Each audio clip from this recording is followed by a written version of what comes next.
हैं तो इधर नारायण देवर को सबको पता चलता है कि नानी भाई का पिताजी जिसको हमने मजाक समझा था वो आया है।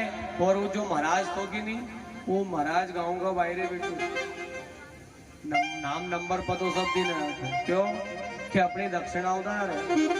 तो गांव बाहर बैठे तो कदे मायरो लाए तो जैसे भी गाड़ी घोड़ा देखे कि दौड़ी दौड़ी अरे बाप रे कहीं अरे के तुम्हारा भी है कि कहीं के भी तो खूब लाया सामान। अब सामान में कहीं लाया तुम्बा लाया अंगारा भाटा लाया बेचारा। हमने कहा कि अब तो नारायण ने की कि यार ये तो अपनी हंसी कराएगा तो एक काम करो सब पावना कर लेना तो अच्छो बड़ी धर्मशाला कहीं नहीं उनके गाय का घोड़ा में उतरिया बेचारा। और वहां जब नानी भाई को पता चला तो नानी भाई बड़ी रुदन करने लगी कि मोको क्यों लजावन आया हो पिताजी। इधर नानी भाई की जो सासू थी ननन थी वो नानी भाई को इतना कोसने लगी कि देख तेरा बाप हमें लजाने आया है। लेकिन नानी भाई बेचारी क्या करे, अगर जन्म जाया बेरा होता और कहती कि मेरे पिताजी का एक समय था कि जो 56 करोड़ की हुंडी थी, सबसे बड़ा मेरा पिता था। लेकिन जिस दिन से उस बेटी की शादी हुई थी उस दिन से वो नरसिंह मेहता अपनी बेटी के घर नहीं गए। नानी भाई की जो ननद, नानी भाई की जिठानी, नानी भाई की सासू इतनी कोसने लगी कि देख तेरा बाप मायरे में क्या लेकर के आया, हमें लाजाने आया। बंधुओं ये बेटियां होती हैं, इनके जीवन में ये दुनिया में ससुराल में सारा दुख सहन कर लेगी लेकिन ससुराल का दुख कभी सहन नहीं कर पाती। और इन बेटियों को एक ही बात का 2 बार ही रोना आता है। जिस दिन ये ब्याह करके जब ससुराल जाती है उस दिन पीहर की बाट छूटती है, उस दिन रोना आता है। और दूसरा रोना जब आता है जब उस बहन के यहाँ कोई विवाह होता है और उसका बाबुल और उसका भाई अगर मामेरा लेके नहीं पहुंचता है तो वो बहन बात देखती है। नानी भाई इतना रोती है कि आज मेरे बाबुल अगर पैसे वाले होते तो मुझे इतनी बातें सुनने को नहीं मिलती। सबका वीरा सज धज आया, लाया कपड़ा भर भर और एक चुनरी के कारण भरा आंसू बरसे झरझर। याद रखना जब तक माँ होती है तब मायका होता है भाई, जब तक माँ है तब तक मामा और जब तक बाप है तब तक काका होता है। वो इतना रोती है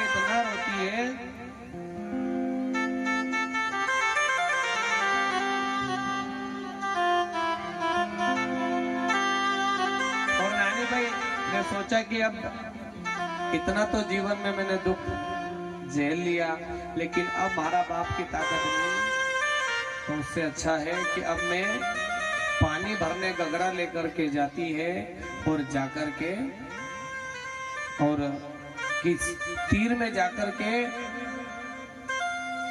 आत्महत्या कर लूंगी। लेकिन मेरे पिताजी की बेटी 2 ही बार रोना आता है जब उस बेटी के यहाँ मायरा होता है और वो बेटी जब याद करती है अपने बाबुल को। ये नहीं आपने देखा होगा कि जो बूढ़ी बूढ़ी दादी भाजी मामी जो भी अपनी बुआ होती है जब वो 70-80 साल की हो जाती है और जब उनका परिवार, उनका सगा भाई, उनका सगा बाप, सगा बेटा जब संसार छोड़ करके चला जाता है, पर अगर परिवार में कोई शादी होती है तो अपन यही कहते हैं कि जाओ उस भाजी को लेकर के। तो एक भाई तो भाजी को लाता है और दूसरा भाजी को बोलता है कि मैं भाजी को मेरी तरफ से छोड़ आऊंगा। और तीसरा भाई जो परिवार का होता है वो कहता है कि चाहो तुम लेके आ जाना, मैं छोड़ के आ जाऊंगा। और हम एक भाजी को साड़ी, मतलब वो उसके घर में ही पढ़ाई हो जाती है और उस भुआ का उस बेटी का बंटवारा हो जाता है। पहले के जमाने में जब भी बेटी विदा होती थी तो आपको पता होगा कि पहले की माँ अपनी बेटी को विदा करने जब जाती थी तो बस स्टैंड पर जाती थी, साड़ी के पल्लू में 10 का नोट लेकर के जाती है। उस बहन से पूछना जिसकी माँ इस दुनिया में नहीं। जब भी पियर जाती है कोई मिले ना मिले, लेकिन उसकी माँ अगर नहीं मिलती है तो उस बेटी को बहुत दुख होता है। और जब भी शादी होती है, जिठानी के पियर के आ जाते हैं, सासू के पियर के आ जाते हैं, पूरा परिवार आ जाता है। जब उस बहन के मायके का उसका भाई नहीं आता है तो वो बहन उस समय वो पियर की बाढ़ देख करके रोती है कि एक वो दिन था कि जब मेरा भाई एक फोन लगाती थी तो मेरा भाई। इसीलिए भगवान जीवन में एक बहन को एक भाई जरूर दे। और वो बहन इतना रोती है तो जो माँ विदा करने बेटी को जाती थी, आपने देखा होगा कि जब विदा करती थी तो माथे के ऊपर हाथ रखती थी और हाथ रखने के बाद कहती थी कि बेटा, तो वो बेटी बोलती थी कि माँ इस 10 रुपए की जरूरत क्या है। बोले बेटा मैं मानती हूँ तेरी ससुराल में बहुत पैसा होगा, घर परिवार अच्छा होगा, लेकिन बेटा एक दिन ऐसा समय आएगा ये 10 के नोट से तू कोई धनजी सेठ भी नहीं बन पाएगी। लेकिन बेटा ये इसलिए दे रही हूँ कि गांव भी वही रहेगा, गांव की बस स्टैंड भी वही रहेगी, बस भी वही रहेगी, घर भी वही रहेगा, घर की डेली भी वही रहेगी, लेकिन माथा पे हाथ धरने वाली वह माँ और वो पापा नहीं देंगे। जब बेटी की शादी होती है उस बेटी के पिता के ऊपर कितना भी कर्जा हो, लेकिन दिन रात वो पिता लोगों के खेतों में मेहनत करता है, रात रात भर पाणत करता है। और जब लोग पूछते कि भैया तो दिन भर पाणत क्यों करता है, तो वो पिता ये बोलता है कि भैया 6 महीने के बाद मेरी लाडो की शादी है और उस बेटी की शादी के लिए मुझे बहुत सारा पैसा इकट्ठा करना है। उस दिन उस पिता को भी बहुत रोना आता है और दिन रात वो पिता उस बेटी की शादी के लिए दिन रात मेहनत करता है। जब बेटी ससुराल से जब घर आती है, कितना भी गरीब पिता होगा, शरीर पे अगर फटे कपड़े भी होंगे और अगर बेटी को 1000 रुपए की साड़ी पसंद आ जाती है तो उस दुकान वाले से वो यही कहता है कि बेटा हे सेठ, मैं और मेहनत मजदूरी करके मेरी बेटी को दे दूंगा, लेकिन तू जो भी मेरी बेटी को जितने 1000 की भी साड़ी चाहिए वो साड़ी दे देना, मैं तेरा कर्जा चुका दूंगा। जब तक ये बेटियों की शादी नहीं करो तब तक इन बेटियों का लाड़ लड़ा रहना, क्योंकि शादी होने के बाद सिर्फ एक साड़ी की दागलदार होती है और जिस दिन उसके घर मामेरा आता है उसी दिन ये बेटियां पिता के घर की बाट को जोती है कि काश मेरी माँ होती, मेरे पिताजी होते तो मेरा मामेरा लेकर के आते। और कुछ भी आस नहीं करती अपने भाई से, अपने बाबू से कुछ आस नहीं करती है, बस यही आस करती है कि पिताजी जब भी मेरे घर मामेरा हो, चाहे मुझे साड़ी मत लाना, मेरे लिए कपड़े मत लाना, लेकिन जब भी मायरा का समय तो आके मेरे माथे पर एक बार हाथ रख देना। ये बेटी लक्ष्मी का रूप होती है, कितना भी उस बाप के ऊपर कर्जा होता है, लेकिन जब उस बेटी की शादी आती है तो उस बेटी की शादी में कहीं से भी पैसे की व्यवस्था परमात्मा कर देता है। दूसरा शक्ति, जब बेटी की शादी होती है वो पिता वो भाई वो दोनों बाप बेटे दिन रात भगते हैं, पत्रिकाएं बांटते हैं, सारे सामान की व्यवस्थाएं करते हैं। और जब वो पिता शाम को पत्रिका बांट करके जब घर आता है तो याद रखना बेटा कभी पानी का गिलास नहीं लाएगा, हमेशा बेटी ही पानी का गिलास लाती है।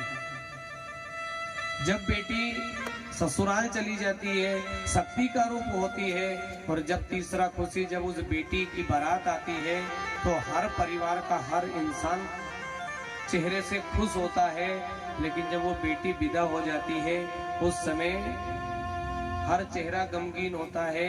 कुछ पल की खुशी थी जो अब चली गई। थी पगड़ी बाबुल के सर की, अब लाज पिया की बन जाएगी। अब तक खेली आंगन में, अब घर सूना कर जाएगी। पराई होकर भी पराई नहीं होती, इसीलिए हंसकर से पापा से बेटी की विदाई नहीं होती। जब तो सिसकती थी तो तुझे घर का वो कोना याद आएगा। बचपन की वो सहेली और वो खिलौना याद आएगा। जिस दिन वो पिता उस बेटी को विदा करता है, उस दिन उस पिता को वो पल याद आता है कि जब वो छोटी सी लाडो ने जब जन्म लिया था और जब पहली बार मेरी गोदी में आई थी, तभी से उस बेटी का लालन पालन करता है वो पिता, और बचपन से उस बेटी के हर शौक पूरे कराता है।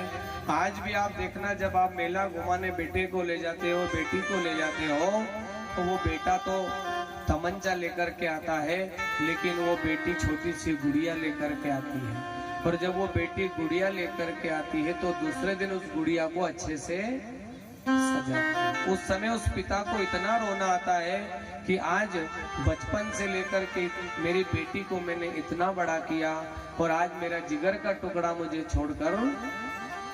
अगर किसी बेटी का पिता मर जाता है तो उसकी माँ दिन रात उसकी अच्छे से परवरिश करती है और दिन रात पैसा इकट्ठा करके उस बेटी की बारात के लिए पैसा इकट्ठा करती है, और जब उस बेटी को विदा करती है तो उसके मृत पिता के पास में ले जाती है, फोटो के पास, और कहती है कि अगर आज आप होते तो आपकी लाडो को बड़े धूमधाम से विदा करते हैं। ये बेटियां तो धान की फसल सी होती है, जहां एक जगह उगाई जाती है और दूसरी जगह बोई जाती है। बचपन से ही घर के कामों में ये बेटियां लग जाती है, इसीलिए जब भी इन बेटी की शादी हो तो बड़े धूमधाम से करना हर माता पिता का फर्ज होता है। कोई एक पेन आपसे मांगता है तो हम पेन नहीं देते हैं। धन्य वो माता पिता जो अपनी बेटी को दे देते हैं। कभी साइकिल पर बिठा करके स्कूल छोड़ के आना, कभी धंधा छोड़ करके फिर बेटी को लेकर के आना। बेटी जो भी चीज मांगती उस बेटी के हर जिद वो पिता पूरा करता है। लेकिन उस बेटी को उस दिन सबसे ज्यादा रोना आता है जब उसके ससुराल में सब भोजन कर लेते हैं और उस बेटी से कोई ये नहीं पूछता है कि तूने भोजन किया कि नहीं किया, तूने कुछ खाया कि नहीं खाया। जब भोजन की थाली पर वो बेटी बैठती है तो उसके बाबुल को याद करती है कि एक समय था कि मेरे पिताजी, मैं उनके साथ में बैठ करके भोजन करती थी, और आज ये दिन है कि पूरा घर खाना खा लेता है।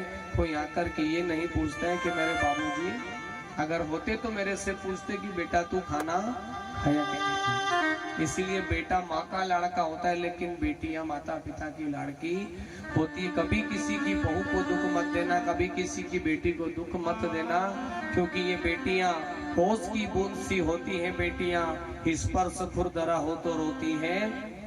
बेटियां, बेटा तो एक ही कुल को रोशन करता है, लेकिन दो दो कुलों की शान होती है बेटियां। एक बेटी जो अपने पिताजी को शादी होने के बाद जब फोन करती है, और मैंने तो यहाँ तक देखा है कि अगर एक दिन भी अपने बाबुल से बात नहीं होती तो बेटियां खाना नहीं खाती। आज जो स्कूटी चलाती हुई बेटी कल पति के पीछे बैठना सीख गई, आज जींस पहनती हुई बेटी कल साड़ी पहनना सीख गई। उसके ऊपर सारे परिवार की जिम्मेदारियां होती है। और जब भी कोई बेटी अगर ससुराल जाती है, उसकी सास घर के दरवाजे पर खड़ी होती है और यही कहती है कि तू कितना दहेज लेकर के आई। अगर वो अपनी माँ से बात करती है, अपने बाबुल से अगर बात करती है, तो उसकी सास, उसकी ननद सब यही कहती है कि भाभी तो आप तो 2-2 घंटे बात करती हो। मुझे ये बताओ कि जिस बाप ने जिस बेटी को बचपन से लेकर के 25 साल तक पाला हो, क्या तुम उसे 25 घंटे में पढ़ाई कर दोगे? नानी भाई अपने बाबुल को याद करती और यही कहती है, सच बात पूछती हो बताओ ना बाबूजी, सच बात पूछती हो बताओ ना बाबूजी, क्या याद मेरी आती नहीं। एक बेटी के शब्द हैं जो अपने बाबुल से ससुराल जाने के बाद फोन लगाती है और कहती है कि पहले तो आप मुझे रोज लाड़ लड़ाते थे, जो भी चीज मांगती थी मुझे ला करके। अरे पैदा हुई घर में मेरे मातम सा छाया था, पापा तेरे खुश थे मुझे माँ ने बताया था, ले ले के नाम मेरा जता ते भी वहीं थे। कहीं से भी आते थे तो बेटी का नाम लेते थे, बेटा अलका, बेटा तन्नू, बेटा वर्षा। लेकिन बाबूजी आज वो दिन हो गया, ले ले के नाम मेरा जताते भी वहीं थे। आते थे कहीं से तो बुलाते भी मुझे थे। मैं हूं नहीं तो किसको बुलाते हो बाबूजी, मैं हूं नहीं तो किसको बुलाते हो बाबूजी, क्या याद मेरी आती नहीं।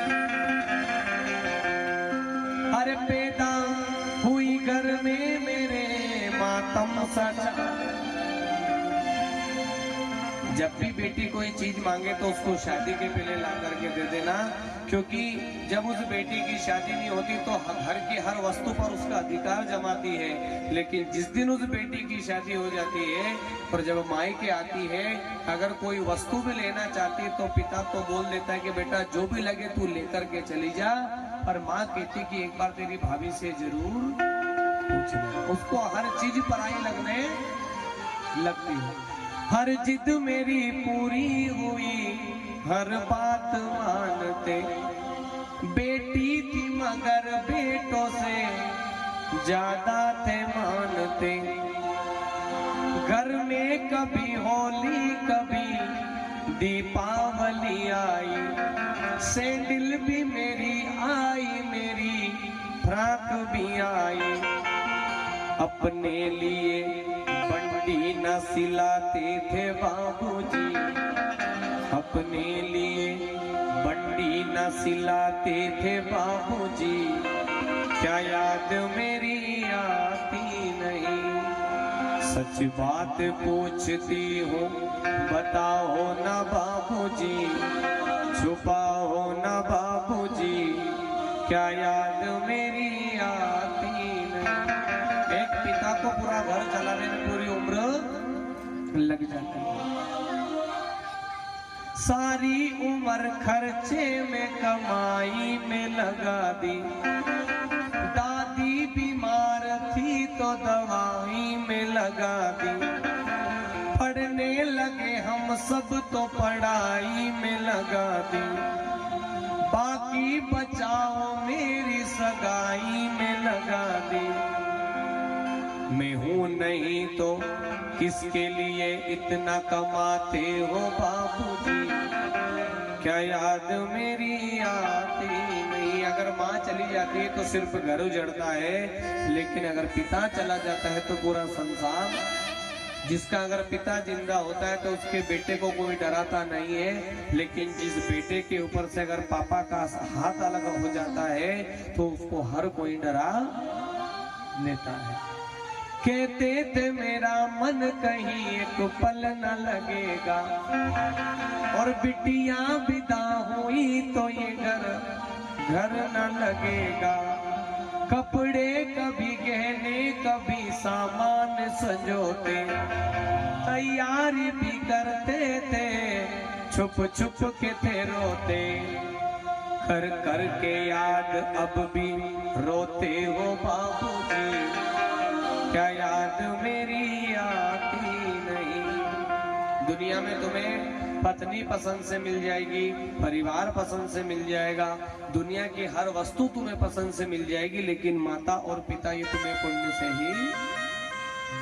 और अंतिम में वो बेटी अपने बाबुल से कहती है कि कैसी परंपरा है ये, कैसा विधान है, पापा बताना ये मेरा जहान है। आधा यहाँ आधा वहाँ, जीवन है अधूरा। जिस दिन से बेटी की सगाई हो जाती है उसी दिन से वो बेटी पराई हो जाती। आधा यहाँ आधा वहाँ, जीवन है अधूरा। पीहर है न पूरा मेरा ससुराल अधूरा। क्या आपका भी प्यार अधूरा है बाबूजी, क्या याद मेरी आती नहीं। सच बात पूछती हूँ बताओ ना बाबूजी, छुपाओ ना बाबूजी, क्या याद मेरी आती नहीं।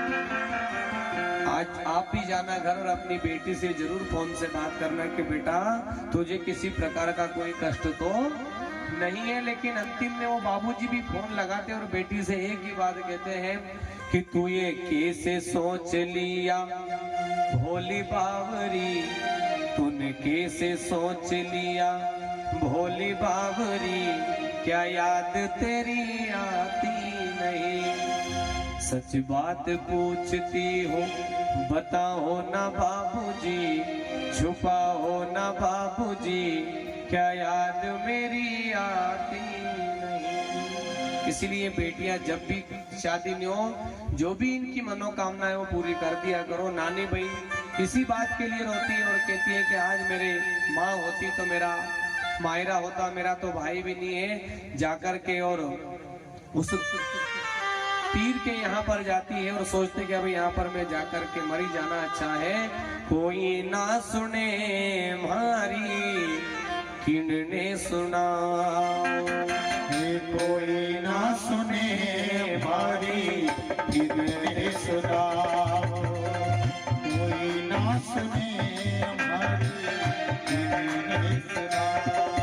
ओ हिंगड़ा की पीर मारी, ओ हिंगड़ा की पीर मारी किनने सुना, कोई ना सुने मारी किनने सुना।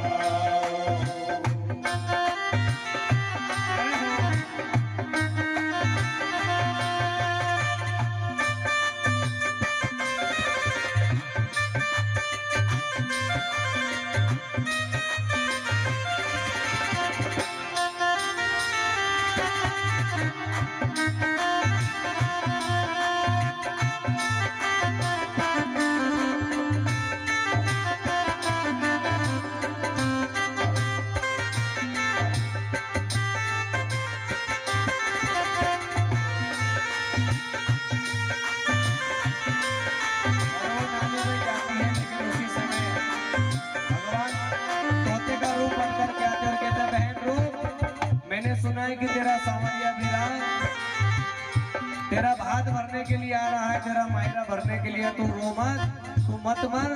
मुझे अभी पता चला कि तेरा भाई, लेकिन वो तो कहती है हो सास ननद मारे ताना सुनावे, सास ननद भरा ये ताना सुनावे, सास ननद मारे ताना सुनावे, सास ननद मारे ताना सुनावे।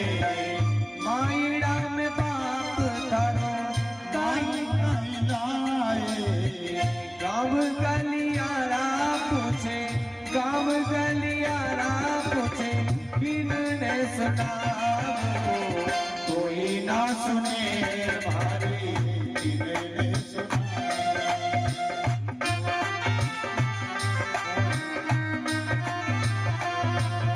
लेकिन वो बहन रोती रोती और वो तोता बन के आते हैं भगवान और उसे मना कर देते कि तू चल, तेरा सांवरिया वीरा आता है। वो नानी भाई रोती रोती जब आती है नरसिंह मेहता के पास जाकर के गले मिलती है कि बाबू आज अगर मेरा भाई होता तो मुझे चुनरी भी उड़ाता। लेकिन भगवान नरसिंह मेहता ने वो केदारनाथ गाया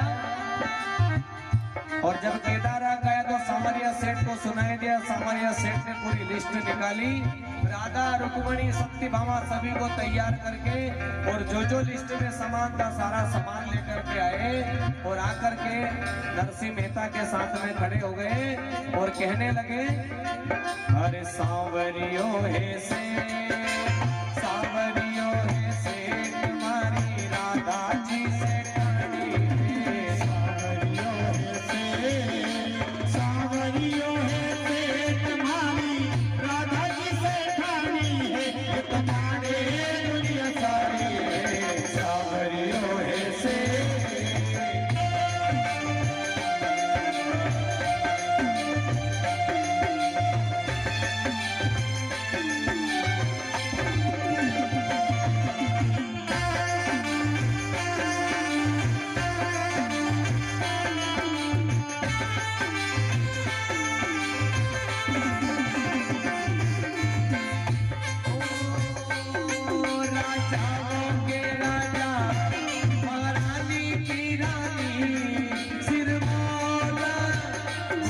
साजे राजाओं के राजा महारानी की रानी सिर मोरे मुकुट साजे जोड़ी बड़ी प्यारी दरबार प्यारा है राजा के संग नाचे लगे प्यारे दरबार प्यारा है आलो आपका सोने बल में से सोने बल में से सोने बल में से टाणी है सावरियों है से सावरियों है तुम्हारी राजा जिसे खानी है इतना ने दुनिया तारी है सावरियों है से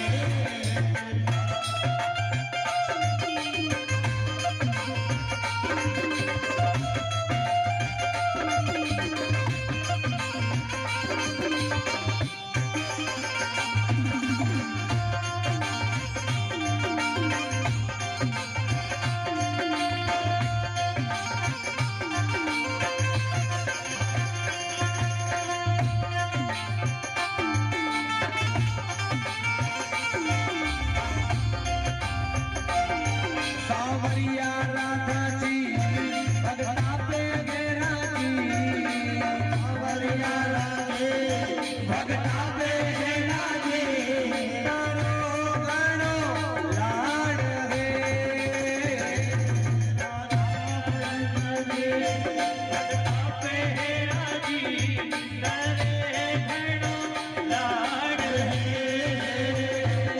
भंडार लुटावेगे हर बात बनावेगे भंडार लुटावेगे हर बात बनावे भगता का हाथ है तेरे चंबर भार नहीं न सो कोई दानी है सावरियों है से सावरियों है से तुम्हारी राधा जिसे खानी है इतना ने दुनिया तारी है सावरियों है से